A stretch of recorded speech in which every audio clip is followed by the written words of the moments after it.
नमस्कार, मैं हूं आपके साथ ऋषि शुक्ला और आप देख रहे हैं देवभूमि का दंगल। और आज देवभूमि के दंगल में हम बात करेंगे चार धाम यात्रा में आंदोलन का अड़ंगा।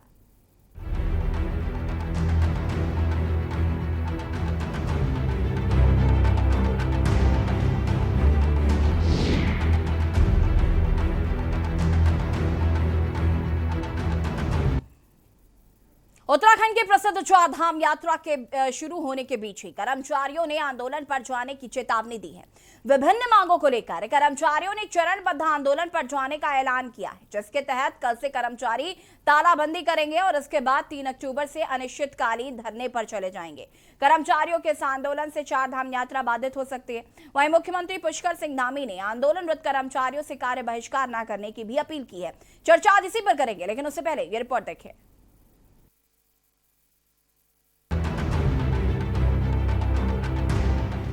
उत्तराखंड में काफी जद्दोजहद के बाद शुरू हुई चारधाम यात्रा के बीच कर्मचारियों ने आंदोलन पर जाने की चेतावनी दे दी है। दरअसल जीएमवीएन और केएमवीएन के कर्मचारियों ने नियमितीकरण की मांग को लेकर चरणबद्ध आंदोलन शुरू कर दिया है, जिससे चारधाम यात्रा बाधित हो सकती है। संयुक्त कर्मचारी महासंघ अध्यक्ष दिनेश गुरानी ने बताया कि 5 सूत्री मांगों को लेकर चरणबद्ध आंदोलन किया जा रहा है, जिसमें नियमितीकरण प्रमुख मांग है। हमारी एक सूत्री मांग है नियमितीकरण, अन्य मांगें तो है ही हैं। नियमितीकरण पहली मांग है। हमारा माननीय मुख्यमंत्री जी से, मुख्य सचिव महोदय से, पटना सचिव महोदय से निवेदन है कि हमारे जो निगम के जो कर्मचारी जिनका 20-21 साल से नियमितीकरण नहीं हुआ, उनका नियमितीकरण शीघ्र से शीघ्र किया जाए। हमारा उद्देश्य न तो चार धाम यात्रा रोकना है, न पर्यटकों को परेशान करना है, न ही जनता को परेशानी करनी है। हमारा उद्देश्य है कि हम पर्यावरण संरक्षण के लिए भी काम करें। देखिए, ऐसा है कि हम सभी से अनुरोध करेंगे कि यात्रा बहुत कम समय के लिए, अब चूंकि कम समय यात्रा का बचा है और बहुत प्रयास करने के बाद सरकार ने बहुत प्रयास किया, क्योंकि कोरोना महामारी के कारण से कोर्ट ने उस पर रोक लगाई हुई थी। अभी कोरोना कम हो गया है तो उसमें हम लोगों ने कोर्ट के सामने जो प्रस्ताव रखा था, उन्होंने कुछ शर्तों के साथ उसको चलाने की अनुमति दी है। तो मैं सभी से कहूँगा कि अभी यात्रा चलने दीजिए, बाकी बातें हम लोग कर लेंगे, जो भी उनकी समस्याएं होंगी उन पर बात करेंगे। आपको बता दें, कर्मचारियों की वेतन विसंगति, नियमितीकरण समेत कई मांग है। कर्मचारी यदि आंदोलन पर गए तो चारधाम यात्रा के संचालन में काफी दिक्कत होगी। पर्यटन आवास गृहों में बड़ी संख्या में संविदा कर्मचारी कामकाज संभालते हैं। ऐसा होने पर पर्यटकों को काफी दिक्कतों का सामना करना पड़ सकता है। वहीं इस मामले पर राजनीति भी गर्मा गई है। साथ ही विपक्षी दलों ने सरकार से कर्मचारियों की मांगों को पूरा करने की मांग की है। ये ब्यूरोक्रेसी में बड़ी बड़ी कंपनियों के हाथ में सरकार चल रही है, सब जानते हैं उत्तराखंड में क्या हो रहा। तो इसलिए सरकार उस तरफ ध्यान नहीं दे रही, ना ब्यूरोक्रेट दे रहे, ना पॉलिटिकल लोग, ना तो उनका विजन नहीं है। ट्रांसपोर्ट रोज हड़तालें हो रही, कर्मचारियों की तनख्वाहें कट रही, हाई कोर्ट के आदेश के बाद भी वेतन नहीं मिल रहा। तो इतना दुखद अध्याय उत्तराखंड में हो रहा है, तो वो इस पर क्या संवेदनशील होना चाहिए। ये दुखद अध्याय निश्चित रूप से गंभीरता से इस मामले को लेना चाहिए। यहाँ के लोगों की मूलभूत समस्याएं सरकार को जुड़ना चाहिए, उनकी भावनाओं का सम्मान करते हुए उनको निश्चित रूप से 2 जून की रोटी हर एक व्यक्ति को मिलनी चाहिए।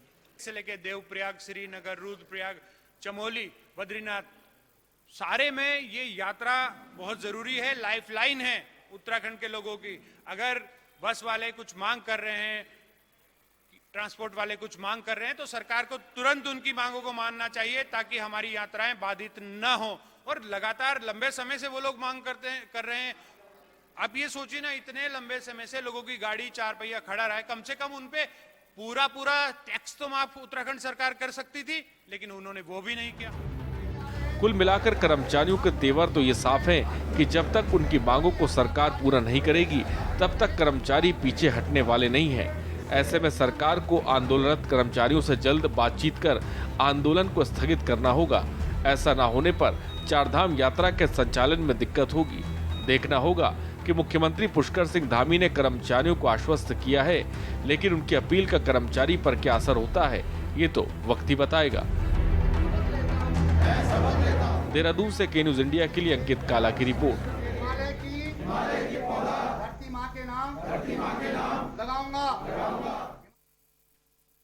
जी हाँ, तो आज देवभूमि के दंगल में हम बात करने वाले हैं चारधाम यात्रा के बीच आंदोलन का अड़ंगा। उत्तराखंड की प्रसिद्ध चारधाम यात्रा के शुरू होने के बीच ही कर्मचारियों ने आंदोलन पर जाने की चेतावनी दे दी है।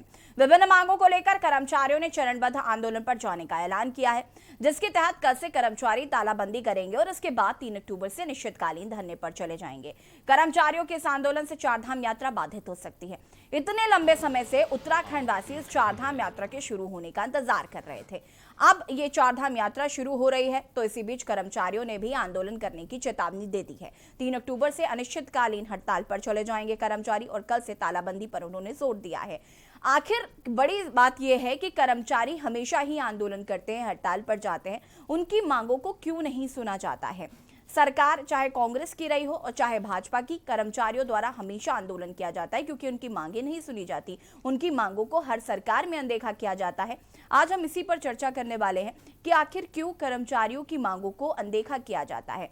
कर्मचारी अगर तालाबंदी करते हैं, आपको बता दें कि तो चारधाम यात्रा पर इस पर काफ़ी असर देखने को मिलेगा, क्योंकि जो सुविधाएं पर्यटक जो हैं वहाँ पर पहुँचेंगे उनको वो सुविधाएं नहीं मिल पाएंगी अगर कर्मचारी हड़ताल पर जाते हैं।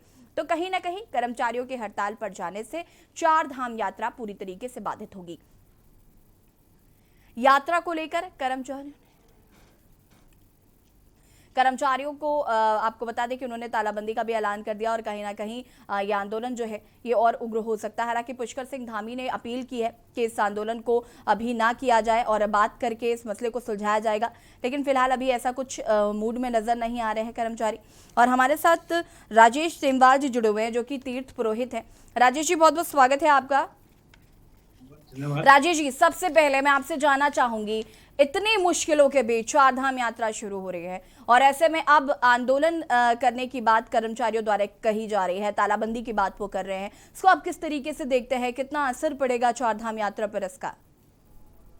निश्चित तौर पर बहुत ज्यादा फर्क पड़ेगा, क्योंकि जो ये कर्मचारी हैं गढ़वाल मंडल विकास निगम के, इसमें बहुत बसों से लेकर के और होटलों में बहुत लोग ठहरते हैं जी। और अगर ये लोग हड़ताल करेंगे तो निश्चित तौर पर बहुत ज्यादा फर्क पड़ेगा। और उन लोगों की अपनी मांगे हैं, सरकार को उनकी मांगों पर बात करना चाहिए, उनसे विचार विमर्श करके जो है उनका हल निकालना चाहिए, क्योंकि उन लोग भी निरंतर काम कर रहे हैं। कोरोना काल में भी उन लोगों ने लगातार काम किया, तो उनकी भी अपनी जायज मांगे हैं और सरकार का कर्तव्य बनता है कि उनकी बातों को सुने। और बात रही तरह की, बहुत मुश्किल से चारधाम यात्रा खुली, क्योंकि आपने देखा होगा सारे जो स्थान है वहां पर लोगों का आवाजाही बिल्कुल बरकरार थी, चाहे वो पर्यटन स्थल हो, चाहे कहीं छोटे मंदिर में हो, कहीं कोई रोक टोक नहीं। केवल ये जो चारों धामों में यात्रा पर रोक दी और जिससे जो है लाखों लोगों की जो है डंडी कंडी घोड़ा खच्चर गाड़ी होटल इतने तमाम व्यवसाय लाखों लोगों की जो है आजीविका जो है इस पर निर्भर थी। लेकिन माननीय हाईकोर्ट में सरकार शायद सही ढंग से अपनी पैरवी नहीं कर पाई।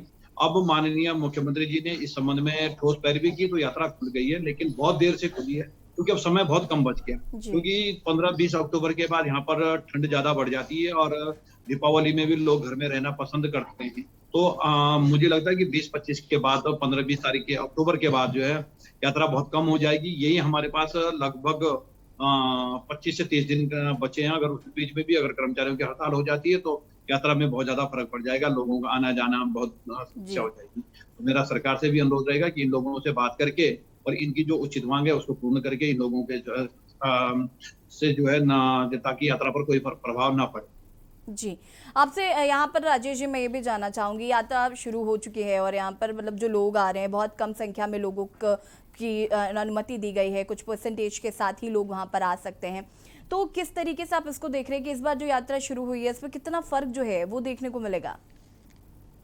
तमाम हम लोगों को बाहर से जो है हमारे यजमानों के फोन आ रहे जी कि हम आना चाहते हैं, लेकिन जो इन्होंने एक वेबसाइट बनाई है उस वेबसाइट पे अपलोड नहीं हो रहा है। लोगों के जो है रिक्वेस्ट जो है उसमें अपलोड नहीं हो रहे, लोग रजिस्ट्रेशन कराने जा रहे हैं, रजिस्ट्रेशन नहीं हो रहा क्योंकि सीमित संख्या कर दी है और 600 लोग कुछ भी नहीं होते। अगर गंगोत्री में जो है लोग आते हैं, कम से कम एक दिन में 10 से 15 हजार लोगों की 20 हजार लोगों की व्यवस्था है, उसमें तुम 600 लोगों को भेजोगे तो 600 में तो कुछ भी नहीं होने वाला। और अगर गंगोत्री की बात की जाए 600 है, यमुनोत्री में 400 लोग हैं, बद्रीनाथ में 1000 लोग हैं, तो इससे तो बहुत ज्यादा ये जो सीमित संख्या की है इससे भी बहुत नुकसान होने वाला है, क्योंकि लोगों को रजिस्ट्रेशन नहीं हो पाएगा तो लोग आएंगे कैसे। तो मेरा तो उत्तराखंड सरकार से अनुरोध होगा कि इस सीमा को थोड़ा बढ़ाया जाए ताकि जो लोग आना चाहते हैं वो आ पाए। क्योंकि अभी तो चारधाम यात्रा 16 तारीख को ओपन की है, मतलब हाईकोर्ट ने रोक हटाई है। 18 तारीख से उत्तराखंड सरकार ने जो है अलाउ कर दी है। जैसे जैसे लोगों के पास समाचार पहुंच रहा है, और जो लोग पहले से भी आना चाह रहे थे वो लोग अब अपना प्रोग्राम बना रहे हैं, लेकिन सीमित संख्या होने के कारण लोग अपना रजिस्ट्रेशन नहीं करा पाएंगे, तो उस कारण से भी जो लोग नहीं आ पाएंगे। तो मेरा उत्तराखंड सरकार से भी एक निवेदन रहेगा कि आप ये जो संख्या है इसको हटा दीजिए और लोगों को आने दीजिए जितने लोग हैं। कोविड के हम लोग मंदिर समिति गंगोत्री में हैं, हम लोगों ने वहां पर जो पूर्ण व्यवस्था की है, सैनिटाइजेशन की पूरी व्यवस्था रखी है और तमाम जो व्यवस्था है कोविड की नियमों का पूरा पालन होगा। तो सीमा अगर संभव हो तो सरकार को इस पर जो है विचार करना चाहिए, क्योंकि एक 20-25 अक्टूबर के बाद जो है कुछ भी नहीं होने वाला, सारी यात्रा जो बंद हो जाएगी और 5 नवंबर से तो कपाट बंद होने शुरू हो जाएंगे। तो उसके बाद ये भी स्थिति है कि यात्रा के लिए बचा ही एक, मतलब कपाट बंद हो जाएंगे तो समय बचा है एक महीना, सवा महीना जो बचा है, उसमें भी सीमित संख्या रहेगी तो लोग कैसे आएंगे, ये भी एक सोचने वाला विषय है। जी राजेश जी, यहाँ पर मैं आपसे ये भी जानना चाहूंगी कि कर्मचारी जिस तरीके से हड़ताल पर जा रहे हैं, आपको क्या लगता है इनकी मांगे जो हैं वो जायज़ हैं? क्योंकि पिछले कई समय से सरकारें, चाहे कांग्रेस की रही हो चाहे भाजपा की रही हो, कर्मचारी हमेशा आंदोलन करते हैं अपनी मांगों को लेकर। आपको लगता है उनकी मांगों को हमेशा अनदेखा किया जाता है? देखो, अभी तो हमको कर्मचारियों की क्या क्या मांग है इस संबंध में कोई ज्यादा जानकारी है नहीं, तो हम उस संबंध में, लेकिन कर्मचारी अपनी मांग उठा रहे हैं, बात कर रहे हैं, तो कहीं ना कहीं उनकी जायज मांग होगी और सरकार को उस संबंध में वार्ता करनी चाहिए। क्योंकि ये लोग जो है, हम देखते हैं गढ़वाल मंडल विकास निगम के जो कर्मचारी हमारे हरसिल में हो चाहे गंगोत्री में हो, तमाम धामों में ये लोग जो है व्यवस्थाएं देते हैं, लेकिन जब इनके मानदेय की बात और वेतन की बात आती है तो बहुत न्यूनतम होता है और ये लोग बहुत कठिन समय में भी जो है अपनी ड्यूटी करते हैं, अपना काम करते हैं और यात्रा को संचालन करवाने में सरकार का बहुत बड़ा सरकार के साथ साथ इन लोगों का बहुत बड़ा योगदान होता है। तो सरकार ऐसे नहीं, इन लोगों की बात को मानना चाहिए, इन लोगों से वार्ता करनी चाहिए और इनकी मांगों पर जो है विचार करना चाहिए और जो मांगे हैं उनको मान लेना चाहिए, ताकि कर्मचारियों का भी मनोबल बना रहे और वो जो है पूर्ण मनोयोग के साथ कार्य करें और जो बाहर से आने वाले आते हैं उनको बहुत अच्छी सुविधाएं मिले और एक उत्तराखंड जो हमारी देवभूमि है, यहाँ से एक बहुत बड़ा संदेश लेकर के जाएं और अपने लोगों को भी प्रेरित करें कि वे उत्तराखंड में आए और यहाँ पर जो है दर्शन करें। यहाँ पर जो है हमारे चाहे पर्यटन स्थल हो चाहे धार्मिक स्थान हो, इन लोगों पे जगह जाएंगे। तो जो हमारा GMVN है, गढ़वाल मंडल विकास निगम, इसकी सभी जगह शाखाएं हैं और इन लोगों का बहुत बड़ा योगदान होता है यात्रा संचालन में।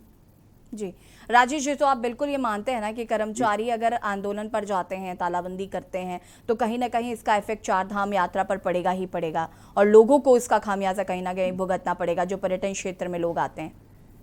तो कहीं ना कहीं सरकार को जो उनकी मांगे हैं उस पर ध्यान देने की ज़रूरत है। यहाँ पर राजेश जी, मैं आपसे ये भी जानना चाहूँगी, हेली सेवा को लेकर, हेली सेवा की शुरुआत नहीं की गई थी, अब हेली सेवा की शुरुआत की जा रही है, इसको लेकर भी क्या कुछ कहना है आपको?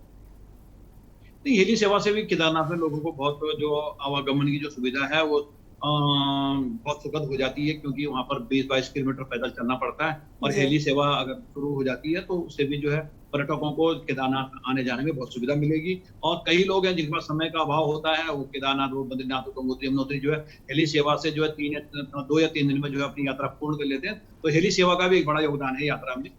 तो अगर उत्तराखंड सरकार शीघ्र ही हेली सेवा को शुरू करती है तो उससे भी यात्रियों को आवाजाही में बहुत सुविधा होगी। और हमारा तो उत्तराखंड सरकार से जिस दिन हमारी 11 तारीख को जो है माननीय मुख्यमंत्री से वार्ता हुई है और इन्होंने देवस्थानम बोर्ड पर सकारात्मक रूप दिखाया, उसके बाद हाईकोर्ट ने भी जो है यात्रा से रोक हटा दी और हमारा स्पष्ट कहना है कि 30 अक्टूबर तक आपने जो है देवस्थानम बोर्ड को खत्म करने का निर्णय लिया। तीर्थ पुरोहित 30 अक्टूबर तक शांत बैठे हैं और ये नहीं, ये आंदोलन खत्म हो गया। अभी भी सारे लोग जो है अगर उत्तराखंड सरकार कहीं वादा खिलाफी कर दिया, कहीं कुछ गड़बड़ होता है तो तीर्थ आंदोलन के फिर मजबूर हो जाएंगे। तो ये भी एक बहुत बड़ी स्थिति हो जाएगी। ये इसी वर्ष नहीं, ये आने वाले समय में भी जो है बहुत ज्यादा, क्योंकि जो हमारी जो चारों धामों की यात्रा है उसमें सरकार का मतलब इसको अच्छा चलाने में सरकार का जितना रोल है उससे बहुत ज्यादा जो रोल है वो हमारे तीर्थ पुरोहितों का है। और हमारे जो तीर्थ पुरोहित हैं, हम सब लोग जो है, चाहे कलकत्ता हो, चाहे मुंबई हो, चाहे दिल्ली हो, चाहे हैदराबाद हो, तमाम जो बड़े शहर हैं और छोटे छोटे शहरों में हमारे तीर्थ पुरोहित जो अपना गंगा जल प्रसाद लेकर के, गंगोत्री से गंगा जल प्रसाद ले जाते हैं, यमुनोत्री वाले अपना प्रसाद ले जाते हैं, केदारनाथ वाले अपना प्रसाद, बद्रीनाथ धाम वाले अपना प्रसाद लेकर के जो है अपने जजमानों के घर जाते हैं, तमाम लोगों तक संदेश पहुंचाते हैं कि उत्तराखंड में आप आइए और यहाँ के दर्शन कीजिए। और बद्रीनाथ जी के दर्शन करने का क्या लाभ मिलेगा, केदारनाथ गंगा जी में दर्शन करने क्या लाभ मिलेगा, गंगा जी में दर्शन करने से क्या लाभ मिलेगा, स्नान करने से क्या लाभ मिलेगा, यमुनोत्री में दर्शन करने से क्या लाभ मिलेगा, इन तमाम बातों को जो है अपने यजमानों तक हम लोग पहुंचाते हैं। राजेश जी बिल्कुल, तो कहीं ना कहीं काफी असर जो है वो देखने को मिलेगा अगर कर्मचारी तालाबंदी करते हैं। आप हमारे साथ बने रहिए और हमारे साथ बीजेपी प्रवक्ता भी जुड़ गए हैं, उनसे भी हम सवाल जवाब करेंगे। फिलहाल वक्त हो गया छोटे से ब्रेक का, जल्द हाजिर होता है।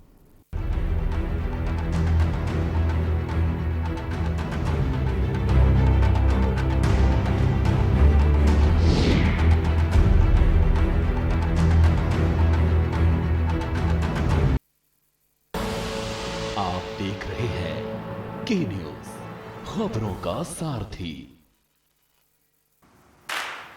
दस हफ्ते 10 बजे 10 मिनट, दस हफ्ते 10 बजे 10 मिनट, डेंगू हट 10 हफ्ते 10 बजे 10 मिनट, दिल्ली से हट। इस बार भी पानी जमा न होने देंगे। होगा तो उड़ेल देंगे, बदल देंगे, तेल डाल देंगे। Know if no but.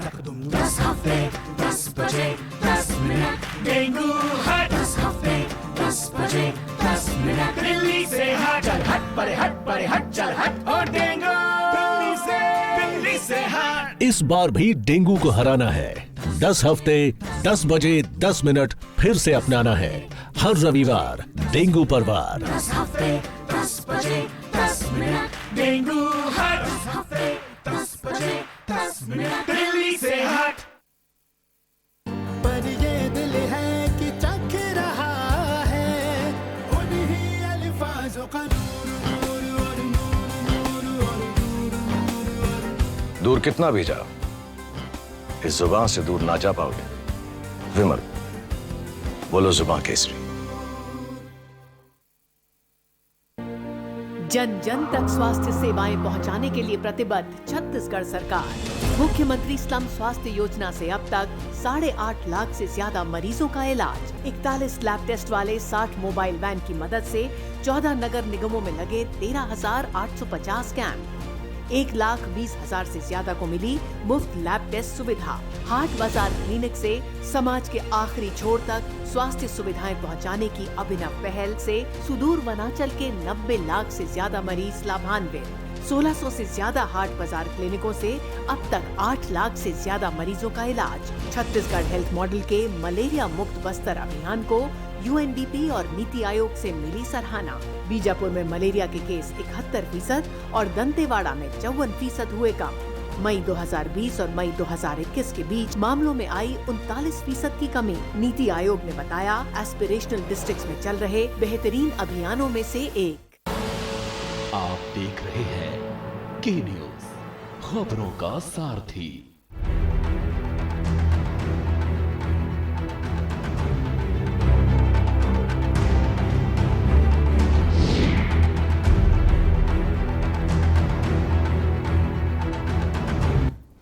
और ब्रेक के बाद एक बार फिर से आप सभी का स्वागत है और हम बात कर रहे हैं यात्रा, आंदोलन और अड़ंगा। उत्तराखंड की प्रसिद्ध चारधाम यात्रा के शुरू होने के बीच ही कर्मचारियों ने आंदोलन पर जाने की चेतावनी दे दी है। हालांकि आपको बता दें कि मुख्यमंत्री पुष्कर सिंह धामी ने कर्मचारियों से अपील भी की है कि वो आंदोलन ना करें, उनसे आगे बात की जाएगी, चर्चा की जाएगी, उनकी समस्या का समाधान निकाला जाएगा। लेकिन अगर कल से कर्मचारी जाते हैं, तालाबंदी करते हैं, हड़ताल पर जाते हैं, तो कहीं ना कहीं इसका सीधा असर चारधाम यात्रा पर देखने को मिलेगा, क्योंकि जो पर्यटक आएंगे उनको तमाम तरीके की समस्याओं का सामना करना पड़ेगा। एक तो वैसे भी उत्तराखंड में काफी मुश्किलों के बाद चारधाम यात्रा शुरू हुई है, लोगों की जीविका चलती है चारधाम यात्रा से, लोगों की लाइफलाइन है, और ऐसे में अगर कर्मचारी चले जाते हैं हड़ताल पर तो कहीं ना कहीं इसका खामियाजा वहां की जनता को तो भुगतना ही पड़ेगा, साथ ही साथ जो पर्यटक यहाँ से जाएंगे उनको भी ये खामियाजा भुगतना पड़ेगा। चर्चा हम इसी पर कर रहे हैं। हमारे साथ तीत पुरोहित जी भी जुड़े हुए और हमारे साथ भाजपा के प्रवक्ता कुंवर जपेन जी भी जुड़े हुए हैं। जपेन जी, बहुत बहुत स्वागत है आपका के न्यूज में। और जपेन जी, आपसे मेरा सवाल यही है कि एक तो वैसे भी इतने लंबे इंतजार के बाद चारधाम यात्रा शुरू हुई, आप कर्मचारी हड़ताल पर जाने की बात कर रहे हैं, कल से वो हड़ताल पर जाएंगे। अब आप मुझे बताइए, क्या इससे चारधाम यात्रा पर असर नहीं पड़ेगा? देखिए, सबसे पहले तो सरकार बहुत संजीदा है। माननीय मुख्यमंत्री जी बहुत प्रदेश के मुद्दों को लेके, कर्मचारियों के मुद्दों को लेके, छात्रों के मुद्दों को लेकर, हमारे देवस्थानम के मुद्दों को लेकर बहुत संजीदा है और बहुत संजीदगी के साथ वो उन पर काम कर रहे हैं। आप ही के चैनल पे पिछली कई डिबेटों में देवस्थानम को लेकर बहुत ज्यादा उसमें चर्चाएं हुई और हम बार बार कहते रहे, आज राजेश जी भी उन चर्चाओं में शामिल होते रहे कि आप एक बार माननीय मुख्यमंत्री जी से मिलिए, निवेदन करिए, देखिए तो सही वो क्या चाह रहे हैं। तो निश्चित तौर पर जैसे आज राजेश जी संतुष्ट हैं और सभी देवस्थानम बोर्ड के मुद्दे को लेकर सभी हमारे पंडा पुरोहित समाज के अंदर एक बहुत सार्थक मैसेज गया है कि निश्चित तौर पर जो होगा उनके हक के लिए होगा। और इसी तरह हमारा प्रदेश के सभी कर्मचारियों से भी निवेदन है कि भाई आप माननीय मुख्यमंत्री जी और प्रदेश सरकार के ऊपर अपना भरोसा बनाए रखें। जिस तरह से आपको उम्मीदें हैं प्रदेश सरकार से, माननीय मुख्यमंत्री जी से, तो निश्चित तौर पर राज्य सरकार आपके दुख सुख में साथ खड़ी हुई है। आपकी सभी मांगों के ऊपर गहन अध्ययन चल रहा है और निश्चित तौर पर आपकी समस्याओं के समाधान की तरफ धीरे धीरे सरकार कदम बढ़ा रही है। तो आपको भी भरोसा जताए रखना होगा। और जिस तरह से अब ये यात्रा खुली है तो निश्चित तौर पर ऐसे में प्रत्येक उत्तराखंड वासी की, चाहे कर्मचारी हो, अधिकारी हो या जनता में से कोई नुमाइंदा हो, तो हम सबकी जिम्मेवारी है कि हम इसे कामयाबी से आगे बढ़ाएं और अपने प्रदेश में आने वाले जितने भी हमारे रिलीजियस टूरिज्म से रिलेटेड चीजें हैं उन्हें हम सार्थक रूप से और उन्हें बढ़ाएं। और निश्चित तौर पर इसका सभी को लाभ मिलेगा और सभी की इससे मंशाएं भी पूरी। जी जपेन जी, लेकिन अभी फिलहाल क्या, कल से तो आंदोलन पर जा रहे हैं कर्मचारी, अब क्या चारधाम यात्रा बाधित नहीं होगी? मेरा सवाल अभी भी वही है। मुख्यमंत्री ने अपील की लेकिन कर्मचारी नहीं मान रहे हैं।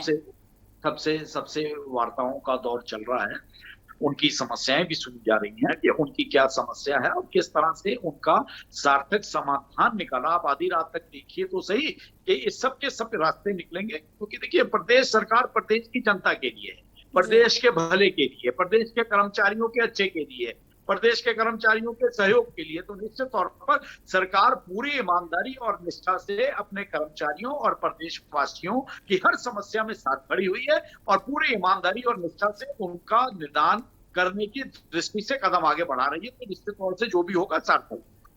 जी जपेन जी, लेकिन अभी आप मुझे एक बात बताइए, अगर हम बात करें उत्तराखंड की, जब से उत्तराखंड राज्य बना है और उसके बाद से कर्मचारियों की मांगों को क्या अनदेखा नहीं किया जाता? आपको नहीं लगता है कि उनकी मांगों को हमेशा अनदेखा किया जाता है?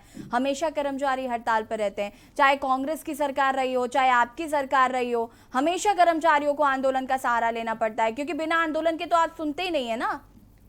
देखिए, ऐसा तो नहीं है ना कि ये आंदोलन सिर्फ भाजपा की सरकार के समय हो रहे हैं। मैं तो खुद ही कह रही हूँ कि आपकी सरकार हो चाहे कांग्रेस की सरकार हो, मैं वही बात कह रही हूँ। लेकिन अगर आप थोड़ा सा उसे डीपली जाकर अध्ययन करेंगे तो सन 2000 से लेके 2007 तक कांग्रेस की सरकार रही, फिर 7 से 12, फिर 12 के बाद जब 17 तक कांग्रेस की सरकार रही, तो कई मायनों में, चाहे वो कर्मचारियों के मुद्दे हों, छात्रों के मुद्दे हों या हमारे पर्वतीय जनपदों के मुद्दे हो, तो निश्चित तौर पर उनमें कहीं ना कहीं बहुत बड़ी रुकावटें आई। और अब उसके बाद जब 2012 के बाद प्रदेश के अंदर 2017 के बाद 17 से लेकर 22 तक जब भारतीय जनता पार्टी की सरकार ने काम करना शुरू करा, तो निश्चित तौर पर सभी मुद्दों के हल के रास्ते तलाशे। जितनी बड़ी समस्याएं थी उनके निदान की भारतीय जनता पार्टी की सरकार धीरे धीरे आगे बढ़ी और सबके निदान भी हुए। तो निश्चित तौर पर ये कांग्रेस के समय में बहुत ज्यादा होता था, तो निश्चित तौर पर वो गलतियों को ठीक करने में जो समय चाहिए था और जितनी एनर्जी चाहिए थी, जो फंड्स चाहिए थे, तो निश्चित तौर पर वो सब भारतीय जनता पार्टी की सरकार ने जुटाए हैं और धीरे धीरे उन सभी समस्याओं के निदान की तरफ प्रदेश सरकार आगे बढ़ रही है। और भरोसा रखिए कि आने वाले समय में आप देखेंगे कि प्रदेश के अंदर कोई भी समस्या हो, चाहे कर्मचारियों की समस्या हो, छात्रों की समस्या हो, हमारे पर्वतीय जनपदों की समस्या हो, रोजगार से संबंधित समस्या हो, युवाओं की समस्या हो, तो माननीय मुख्यमंत्री जी के नेतृत्व में और केंद्र सरकार के सहयोग से सभी समस्याओं के निदान की तरफ राज्य सरकार बढ़ रही है और ये प्रदेश के लिए वचनबद्ध भी है और संकल्पित भी है। चलिए जपेन जी, हमारे साथ कमलेश रमन जी भी जुड़ चुके हैं कांग्रेस से। बहुत बहुत स्वागत है आपका कमलेश जी। कमलेश जी, मैं आपसे जानना चाहूंगी, चार धाम यात्रा में आंदोलन का अड़ंगा लग चुका है। कर्मचारी आंदोलन पर जा रहे हैं कल से, और चार धाम यात्रा बाधित होगी इससे, इसमें कोई दो राय नहीं है। क्या कुछ कहना है सबसे पहले तो?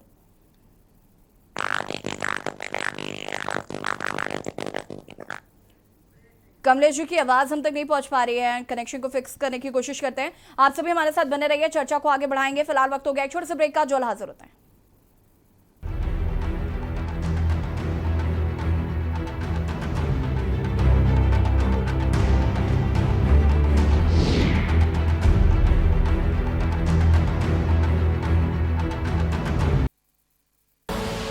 आप देख रहे हैं के न्यूज, खबरों का सारथी। तक दुम दा 10 हफ्ते 10 बजे 10 मिनट दुम दुम दुम तक दुम 10 हफ्ते 10 बजे 10 मिनट डेंगू हट 10 हफ्ते 10 बजे 10 मिनट दिल्ली से हट दुम दुम तक दुम दुम तक। इस बार भी पानी जमा न होने देंगे। होगा तो उड़ेल देंगे, बदल देंगे, तेल डाल देंगे। Know if no but. 10 हफ्ते 10 बजे 10 मिनट डेंगू हट 10 हफ्ते 10 बजे 10 मिनट दिल्ली से हट चल हट परे हट चल हट और डेंगू दिल्ली से हट। इस बार भी डेंगू को हराना है। 10 हफ्ते 10 बजे 10 मिनट फिर से अपनाना है। हर रविवार डेंगू पर वार। 10 हफ्ते 10 बजे 10 मिनट डेंगू हट 10 हफ्ते 10 बजे 10 मिनट दिल्ली से हट। पर ये दिल है कि चख रहा है उन्हीं अल्फाजों का नूर और दूर कितना भी जाओ, इस जुबान से दूर ना जा पाओगे। विमल, बोलो जुबान केसरी। आप देख रहे हैं के न्यूज, खबरों का सारथी।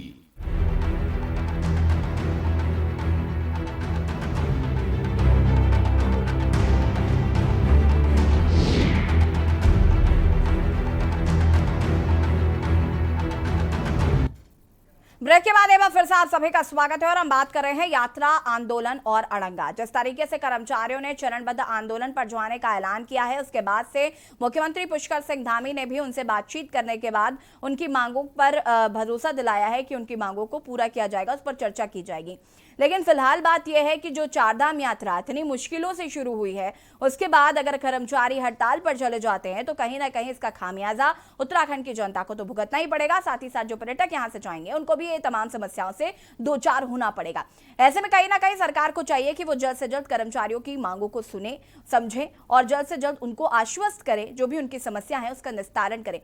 हालांकि आपको बता दें कि कांग्रेस की सरकार हो चाहे भाजपा की सरकार, हमेशा से ही कर्मचारियों की जो मांगे हैं उनको अनदेखा किया गया है। चर्चा हम इसी पर कर रहे हैं, हमारे साथ अलग अलग मेहमान भी जुड़े हुए हैं। कमलेश रमन जी, कांग्रेस प्रवक्ता हमारे साथ जुड़ चुके हैं। कमलेश जी, आपसे मैं जानना चाहूंगी, एक तरफ जहां चारधाम यात्रा इतने लंबे समय बाद शुरू हो रही है, इतना इंतजार किया वहां की जनता ने और पर्यटकों ने भी काफी इंतजार किया, अब कर्मचारी अगर आंदोलन पर चले जाएंगे तो क्या बाधित नहीं होगी यात्रा? बिल्कुल, देखिए यात्रा तो बाधित होगी। ये तो सरकार को चाहिए था कि अच्छे से प्री प्लान करके इस यात्रा को सुचारू रूप से शुरू किया जाता है। जब आपने हाईकोर्ट में एफिडेविट दिया था कि हम अगले ही दिन से नेक्स्ट डे से यात्रा शुरू कर देंगे, तो आपने क्या तैयारियां करी थी? सरकार की क्या तैयारियां थी उसमें, जो आज इस समय कर्मचारी तो काफी लंबे समय से आंदोलनरत हैं। आपने कर्मचारियों की बातें नहीं सुनी, इसलिए आज कर्मचारी बिल्कुल सड़कों पर आ गया है। कर्मचारी के साथ साथ अन्य और जो दूसरे विभाग है वहां के भी कर्मचारी सड़कों पर आ गए। तो ये सरकार की जो कार्यशैली है उस पर प्रश्न चिन्ह लगाता है, इस बात को लेकर के कि यात्रा शुरू होने को आपने हाईकोर्ट में एफिडेविट दिया और उसके बाद आपकी कोई तैयारियां नहीं थी। तो ये दिखाता है कि आप सरकार जो है बिल्कुल भी कहीं पर कमलेश जी कह रही है कि आपने कोई तैयारी नहीं की। आपने पहले कोई तैयारी क्यों नहीं की, जवाब दीजिए। देखिए, दो चीजें समझिए। जैसे ही कोर्ट के आदेश आए यात्रा को सुचारू रूप से चलाने के लिए, तो प्रदेश सरकार ने यात्रा की तैयारियां शुरू कर दी और उसे माननीय उच्च न्यायालय के आदेशों के अनुसार पूरा करने में पूरी तरह से अपनी जान लगा दी। लेकिन वहीं दूसरी तरफ आप कांग्रेस का आप चरित्र देखिए और जिस चरित्र को समझिए, तो उस यात्रा में, जबकि यात्रा ये प्रदेश के लाखों लोगों के साथ जुड़ी हुई है, उन लाखों लोगों को लगा कि अब शायद हम थोड़ा सा इसमें आर्थिक तौर से हम कुछ गेन करेंगे, लेकिन वहीं दूसरी तरफ अगर हम ये कहें कि इस पूरी तरह से इस पूरी यात्रा को बाधित करने के लिए ये एंड टाइम पे ये हड़ताल वाला इशू जो आया, तो ये कहीं ना कहीं कांग्रेस की देन लगता है। तो इसमें कोई कुछ कहना चाहती हैं जपेन जी? नहीं होगा, ठीक है, हम कमलेश जी को भी सुनेंगे, हम कमलेश जी को भी सुनेंगे। अगर कांग्रेस ने कहीं जाके कहीं ऐसा बयान आया कांग्रेस के किसी नेता का या किसी कांग्रेस के संगठन की ओर से कि भाई नहीं, हमारे प्रदेश के अंदर यात्रा सुचारू रूप से शुरू हो रही है, तो ऐसे समय में हमें सरकार का सहयोग करना है और सरकार से निवेदन करते हैं कि इन कर्मचारियों की मांगों से हम सरकार से निवेदन करते हैं कि यात्रा भी सुचारू रूप से स्टार्ट हो और इनके निवेदन को भी स्वीकार किया जाए और उनकी मांगों के ऊपर भी ध्यान दिया जाए। तो लगता कि विपक्ष एक सार्थक भूमिका निभा रहा है, मात्र स्वार्थ की राजनीति के एजेंडे पे नहीं खड़ा। क्योंकि जिन प्रदेशवासियों की हम बात करते हैं, हम चिंता करते हैं, तो क्या वो कांग्रेस की नजर में प्रदेशवासी उनके नहीं है? तो ये एक राजनीति का चरित्र है कि आप धार्मिक यात्राओं को ऐसे पेंडेमिक के समय सहयोग की भावना की जगह आप उसमें अपनी ओछी राजनीति, जब कोई राजनीतिक दल तलाश रहा होता है, तो निश्चित तौर पर वो जनता को भी दुख देता है और वो प्रदेश के लिए भी दुखदायी होता है। तो निश्चित तौर पर अब ये उत्तराखंड की जनता को देखना है और समझना है कि राजनीतिक दलों के किस चरित्र को वो लोग देख रहे हैं। तो निश्चित तौर पर भारतीय जनता पार्टी के लिए तो कर्मचारी भी उनके अपने हैं, प्रदेशवासी भी उनके अपने हैं, प्रदेश का कण कण के हिसाब से और कण कण की जरूरत के हिसाब से योजनाएं बन रही हैं, उन पे क्रियान्वयन भी हो रहा है और निश्चित तौर से उनकी कर्मचारियों की इन मांगों को पूरा करने की दिशा जपेन जी, सत्ता में आप हैं, समझेंगे भी आप ही। कर्मचारी अगर आंदोलन करेंगे तो समझना भी आपको ही पड़ेगा, बिल्कुल समझना पड़ेगा आपको, आप सत्ता में हैं, आपको तो समझना ही चाहिए। कमलेश जी कुछ कह रहे हैं। जी कमलेश जी, क्या कुछ कहना है? देखिए, अभी मैं जपेंद्र सिंह जी का जो पूरा ये मैं वक्तव्य सुन रही थी, मुझे ऐसा लगता है कि उल्टा चोट कोतवाल को डांटे। अगर कर्मचारी हड़ताल पे जा रहे हैं तो अपनी नाकामी को छुपाने के लिए कांग्रेस पर आरोप मढ़ दे रहे हैं। कांग्रेस ने कहा है कर्मचारियों को आप हड़ताल पे जाइए, कांग्रेस ने कर्मचारियों की मांगों को नहीं माना है, तो ये तो बीजेपी की नाकामी है। अगर कर्मचारी आज हड़ताल पर हैं, अगर आशाएं आज हड़ताल पर हैं, आंगनबाड़ी आज हड़ताल पर हैं, आज उपनल वाले हड़ताल पे हैं, तो ये नाकामी किसकी है? क्या कांग्रेस की है?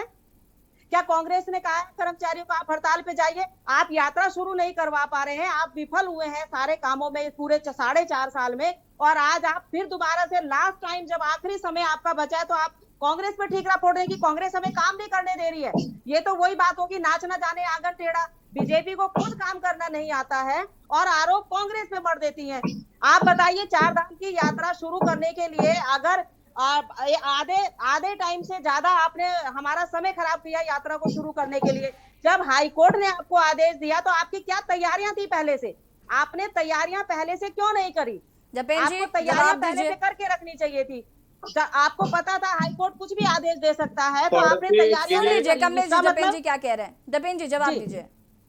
नहीं, मुझे भी पूरा समय दीजिएगा, क्योंकि जपेंद्र जी को आप पूरा समय दे रही हैं, तो प्लीज मुझे भी समय दीजिए पूरा। कमलेश जी, आपको पूरा समय मैं दूंगी, जपेन जी अपनी बात को पूरा करें। जपेन जी, चूंकि सवालों के जवाब इन्हीं को देने हैं कमलेश जी, इसलिए मैं चाहती हूँ कि जपेन जी जरा ये पूरे मुद्दे को जरा क्लियर रखें कि आखिर क्यों 4 धाम यात्रा जब शुरू करनी थी आपने क्यों पहले से तैयारी नहीं की? और सबसे बड़ी बात, जिस तरीके से अभी कमलेश जी इस बात को कह रही थी, और ये कहीं ना कहीं सही बात है कि सभी के सभी हड़ताल पर है, आप सबकी मांगों को आप सुन ही नहीं रहे किसी को।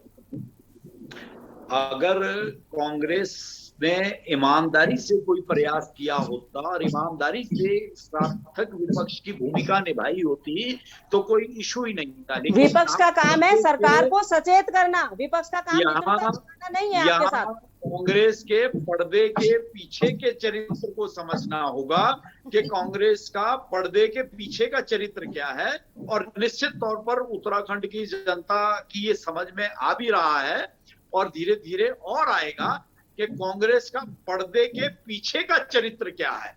अभी हम इस डिबेट को कहीं भटकाना नहीं चाहते, नहीं तो हम अभी अगर पंजाब की बात शुरू कर दें या अन्य कांग्रेस शासित प्रदेशों की बात शुरू कर दें तो नहीं जपेन जी, पंजाब हरियाणा नहीं, अभी फिलहाल उत्तराखंड की राजनीति और चारधाम यात्रा पर बात कर लीजिए और इसी पर जवाब दे दीजिए आप। जनता कांग्रेस के पड़ते के पीछे के चरित्र को समझे।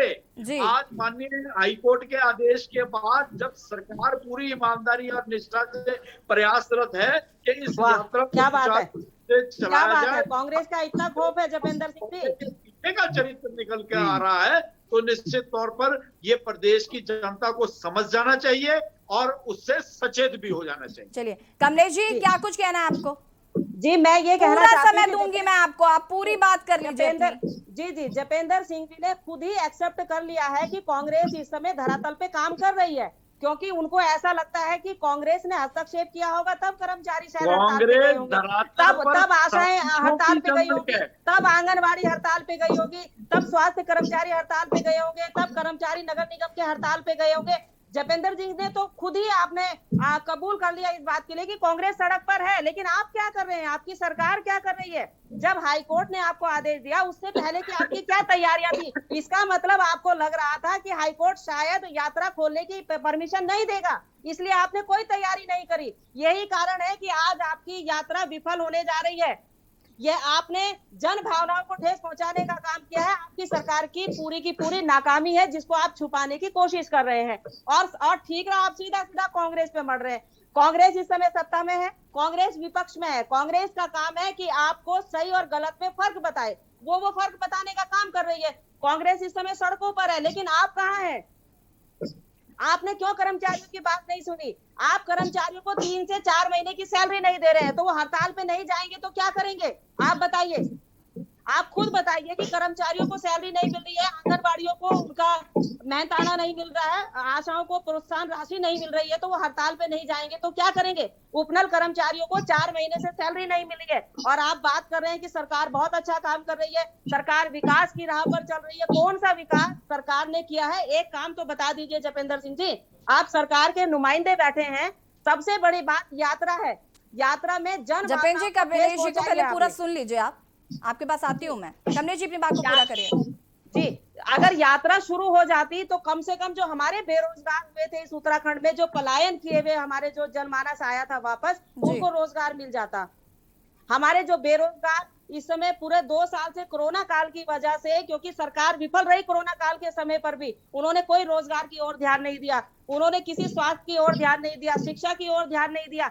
आज यही कारण है कि हमारी यात्रा हाईकोर्ट के आदेश के बावजूद भी सुचारू रूप से शुरू नहीं हो रही है, क्योंकि सरकार की नाकामी है, सरकार की विफलता है, जिसके कारण आज यात्रा हमारी बद इंतजामी का खामियाजा भुगतने के लिए तैयार बैठी है। आपने आधे से ज्यादा समय निकाल दिया। हमारे तीर्थ पुरोहित हड़ताल पर थे, अनशन पर थे, इस चीज को लेकर के कि यात्रा शुरू की जाए। आपने देवास्नम बोर्ड बनाया, उसमें भी कहीं तीर्थ पुरोहितों का कोई अधिकार हक नहीं दिया आपने। हमारे तीर्थ पुरोहित बार बार कह रहे हैं इस बात के लिए, क्योंकि उत्तराखंड धर्म नगरी है। अगर आप इसे धर्म से ही भटकाने का काम करेंगे तो कैसे चलेगा ये उत्तराखंड का विकास, कैसे ये सरकार काम कर पाएगी? जी, तो कमलेश जी, आप जपेन जी से जवाब ले लेते हैं। जपेन जी, क्या कुछ कहना है आपको? देखिए, हमें खुशी है कि यहाँ कमलेश जी ने कांग्रेस की तरफ से ये स्वीकारने में कोई भी हिचक नहीं दिखाई कि बिल्कुल निश्चित तौर पर धरातल में कांग्रेस जो है इन सब चीजों को बाधित करने का प्रयास कर रही है मुद्दों के नाम। और वहां पे हम ये बिल्कुल पहले भी स्पष्ट कर चुके हैं कि प्रदेश का प्रत्येक कर्मचारी और उसकी जिम्मेवारियों और उसकी मांगों के प्रति भारतीय जनता पार्टी की वर्तमान सरकार वचनबद्ध है। वो हमारे प्रदेश के कर्मचारी हैं, हमारे अपने हैं, उनकी समस्याएं, उनके दुख सुख हमारे हैं, हम उनके दुख सुख में, उनकी समस्याओं में बराबर के साझीदार होकर साथ खड़े होंगे। ये भारतीय जनता पार्टी की प्रदेश सरकार का वचन है। और वहीं दूसरी सवाल ये नहीं था कि अगर मान लीजिए पूरी दुनिया के अंदर ये पेंडेमिक ना होता, देश के अंदर ये पेंडेमिक ना होता, आज पिछले 20 महीनों से जब ये कोरोना की लहर आई, तो निश्चित तौर पर केंद्र में भी भारतीय जनता पार्टी की सरकार है, प्रदेश में भी सरकार है। उसके बाद कुछ नहीं किया आपने। आप बीच में मत बोलिए कमलेश जी, हम बीच में, हमारी बोलने की आदत नहीं है। अगर आप बीच में जितना हमें भला बुरा कहेंगे, लेकिन हम बीच में नहीं टोकते हैं। है ना, बीच में हम बहुत शांति से सुनते हैं। जपेन तो जी प्लीज बात आप को पूरा करिए आप। सुनिए, जब आपका टर्म आएगा तो आप खूब खुल के बोलिए। जपेन जी और ये बात मैं इसमें- बताने के लिए हूँ, आप एंकर मत बनिए, आप अपनी बात को पूरा करिए। इस नहीं, आप एंकर तो हैं आप, लेकिन आपने बोला नहीं तो इसलिए आपकी भूमिका भी हमें निभानी पड़ी, क्षमा चाहेंगे। तो निश्चित तौर पर पिछले 20 महीनों में जिस तरह से केंद्र की सरकार ने, प्रदेश की सरकार ने अपने हर दुख सुख में प्रदेश के हर निवासी के साथ खड़े होने का सार्थक प्रयास करा और जो बन पड़ा उससे अधिक आगे बढ़कर करा, तो निश्चित तौर पर कांग्रेस का फर्ज बनता था कि कम से कम ऐसे पैंडेमिक में तो सार्थक विपक्ष की भूमिका निभाए। बस आप आजादी के बाद से राजनीति करते आ रहे हैं, आपकी राजनीति का दंश पूरा देश झेलता है आजादी के बाद से कम अगले कुछ वर्षों में तक तो आप कम से कम देश की चिंता कीजिए, आप देशवासियों की चिंता कीजिए, आप प्रदेशों की चिंता कीजिए, आप प्रदेशवासियों की चिंता कीजिए। ऐसे समय में तो आपका फर्ज बनता था कि आप राष्ट्र के साथ खड़े हों, आप सरकारों के साथ खड़े हों, और ऐसे पैंडेमिक में आपको सार्थक विपक्ष की भूमिका निभानी चाहिए थी। और हम ये बहुत खुल के कहते हैं, अगर ये कोरोना का दौर ऐसे समय में आया होता कि जब केंद्र में भी भाजपा ना होती, राज्यों में भी भाजपा ना होती, तो भाजपा का एक एक कार्यकर्ता एक सार्थक विपक्ष की भूमिका निभाता हुआ नजर आता, आरएसएस का एक एक कार्यकर्ता एक सार्थक विपक्ष की भूमिका निभाता हुआ नजर आता, एक सेवक की भूमिका निभाता हुआ नजर आता। तो वो होता है कि आपको राष्ट्रवाद को अपने अंदर समायोजित करके आप राजनीति भी करें।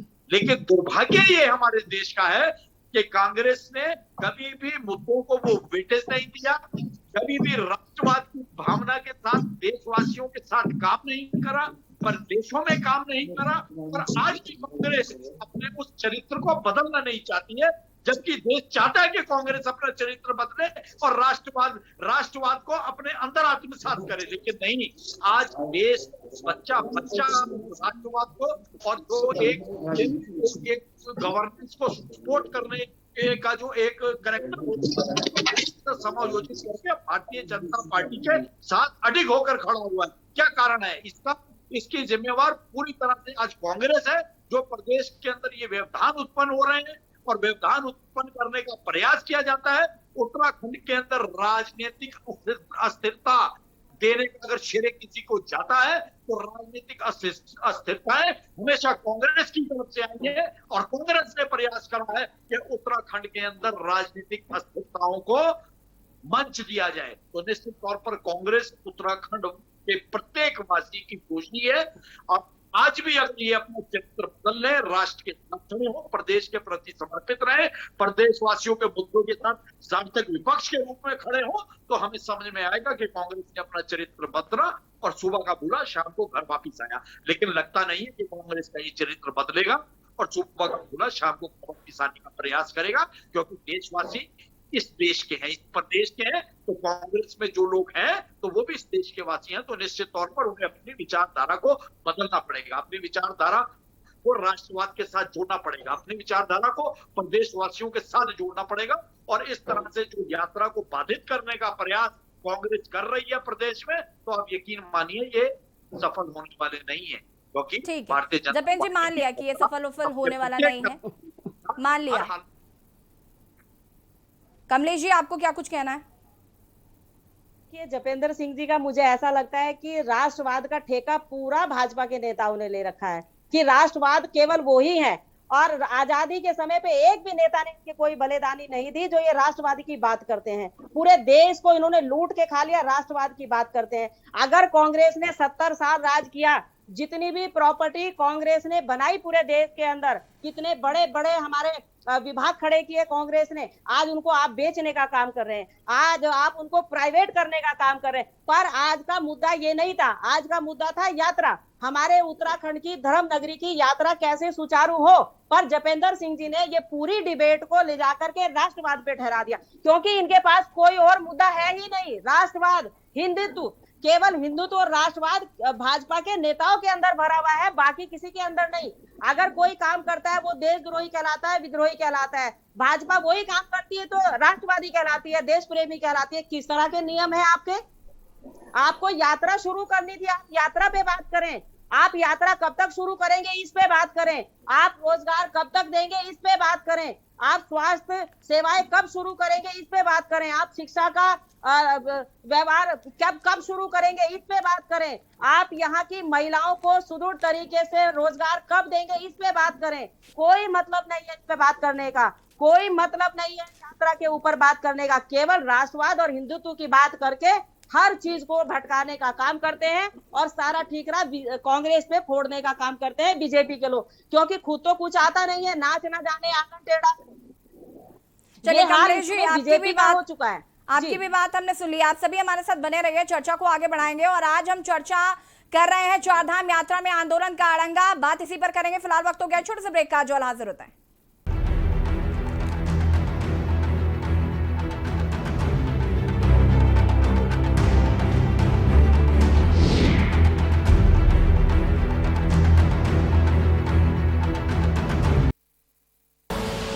आप देख रहे हैं के न्यूज, खबरों का सारथी।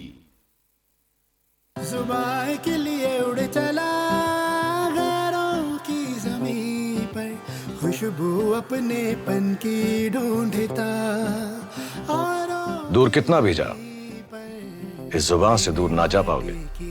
विमल, बोलो जुबान केसरी।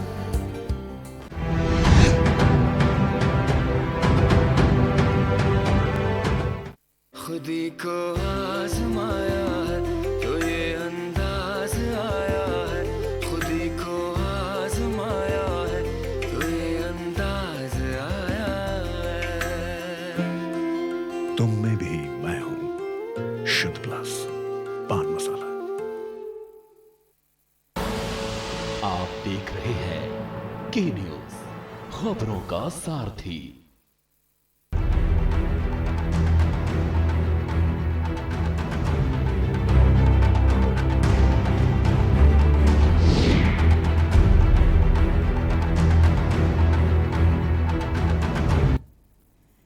ब्रेक के बाद एक बार फिर से आप सभी का स्वागत है और हम बात कर रहे हैं यात्रा, आंदोलन और अड़ंगा। चारधाम यात्रा इतनी मुश्किलों से शुरू हुई और अब कर्मचारी आंदोलन का ऐलान कर चुके हैं। मुख्यमंत्री पुष्कर सिंह धामी लगातार कर्मचारियों को समझाने का प्रयास कर रहे हैं। हालांकि कर्मचारियों ने कार्य बहिष्कार की चेतावनी दे दी है। देखना होगा कि किस तरीके से चारधाम यात्रा आगे सुचारू रूप से चल पाती है या नहीं। हालांकि अगर कर्मचारी हड़ताल पर जाते हैं तो इसका खामियाजा उत्तराखंड की जनता को भुगतना पड़ेगा। साथ ही साथ पर्यटक जो पहुंचेंगे उत्तराखंड, उनको भी तमाम समस्याओं से दो चार होना पड़ेगा। चर्चा हम इसी पर कर रहे हैं। हमारे साथ भाजपा प्रवक्ता कुंवर जपेंद्र सिंह जी भी लगातार जुड़े हुए हैं। हमारे साथ कमलेश रमन जी जुड़ी हुई हैं लगातार कांग्रेस से, और हमारे साथ दिनेश गुरुरानी जी जो कि संयुक्त कर्मचारी महासंघ से हैं, जुड़ चुके हैं। दिनेश जी, बहुत बहुत स्वागत है आपका। बहुत बहुत धन्यवाद मैडम, और आपके चैनल का बहुत बहुत हम आभार प्रकट करते हैं कि आपने जो है अपने चैनल में हमारी बात को रखने का हमें अवसर दिया। जी दिनेश जी, पहला सवाल मेरा आपसे यही है कि आखिर क्यों आप सभी हड़ताल पर जाने के लिए मजबूर हैं? क्या कुछ आपकी मांगे हैं? सरकार से आपकी क्या बातचीत हो रही है? क्योंकि मुख्यमंत्री पुष्कर सिंह धामी ने भी आपसे अपील की है। मैडम, ऐसा है कि हमारी 5 अगस्त को माननीय मुख्यमंत्री जी से देहरादून में वार्ता हुई थी जी, और उनके द्वारा हमें आश्वस्त किया गया था जो हमारा 12 सूत्री मांग पत्र था उस पर शीघ्र ही शासन स्तर पर वार्ता लगाकर आपकी समस्याओं का समाधान किया जाएगा जी। लेकिन 25 अगस्त तक हमारी उससे न कोई वार्ता की गई और न कोई हमारी समस्याओं का समाधान किया गया जी। 26 अगस्त से हम लोगों ने जनपदवार एक उत्तराखंड के अंदर नई मुहिम चलाई। 11 से 1 बजे तक हमारे कर्मचारियों ने कार्य बहिष्कार किया और पौधारोपण कर प्रकृति संरक्षण का एक संदेशा भी दिया जी। और कार्य अवधि का जो बहिष्कार का जो कार्य था हमारे कर्मचारियों ने 2 घंटा अतिरिक्त किया ताकि जनता परेशान न हो और कोई पर्यटक हमारे कर्मचारियों से निराश होकर नहीं लौटे जी। अंततोगत्वा 13 सितंबर से हम लोगों ने दोनों निगम मुख्यालय नैनीताल और देहरादून में भी कार्य धरना प्रदर्शन प्रारंभ किया जी। और उसमें पौधारोपण किया और हर जो हमको लंच की अवधि मिलती है 1 से 2 बजे तक, उस अवधि में हमारे कर्मचारियों ने पौधारोपण, एक गमला एक पौधे के तहत पौधारोपण भी किया और प्रदर्शन करके जिलाधिकारी और जिलाधिकारी महोदय के माध्यम से ज्ञापन प्रेषित किया, लेकिन उस पर भी कोई कार्रवाई नहीं की गई। क्योंकि चार धाम यात्रा जो थी वो हाईकोर्ट के विचाराधीन थी, तो वहां से निर्णय जब हुआ कि खोल दी जाती है, क्योंकि हमारा मामला बहुत पुराना चल रहा था, तो इसमें शासन द्वारा अभी तक कोई संज्ञान नहीं लिया। लेकिन पहल हमारे कुमाऊं मंडल विकास निगम के प्रबंध निदेशक महोदय ने वार्ता से की, जो निगम स्तर की समस्याएं थी उसका समाधान करने की कोशिश की। गढ़वाल मंडल से भी महाप्रबंधक और प्रबंध निदेशक महोदय ने हमारे संगठनों से वार्ता करके उसका निस्तारण करने की कोशिश की, लेकिन शासन स्तर से इस पर कोई पहल नहीं की गई है। हमारा मेन मुद्दा है नियमितीकरण का। 20 साल 2001 के बाद हमारे कर्मचारी जो संविदा में काम कर रहे हैं और जिन्होंने कोरोना काल में बहुत महत्वपूर्ण भूमिका निभाई, चाहे वो क्वारंटाइन सेंटर हो, चाहे कोविड केयर सेंटर हो, वहां पर अपनी जान की बाजी लगाकर उन्होंने सेवा की है। सरकार ने न तो कोविड योद्धा का, कोरोना योद्धा का सम्मान दिया, न कोई अतिरिक्त मानदेय दिया। नियमितीकरण के संबंध में शासन से अभी तक कोई कार्रवाई नहीं की गई है। हमारा उद्देश्य चार धाम यात्रा रोकना नहीं है, हमारा उद्देश्य है कि हमारे यहाँ पर जो पर्यटक आता है उसको सुविधाएं मिले।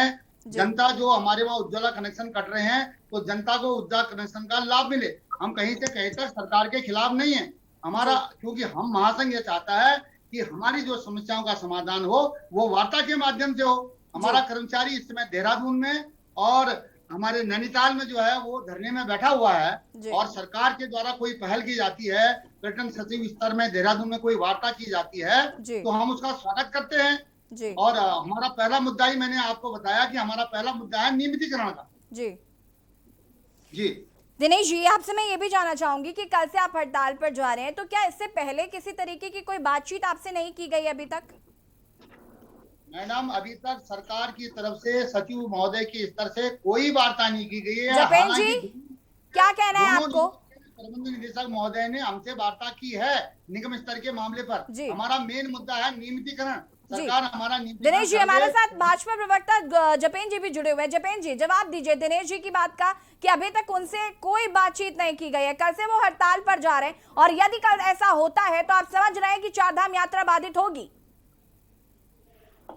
हम आपके माध्यम से ही खुले रूप से हम ये निवेदन करना चाहेंगे दिनेश जी से कि दिनेश जी, पहले तो आप अपना नंबर हमें बोलिए।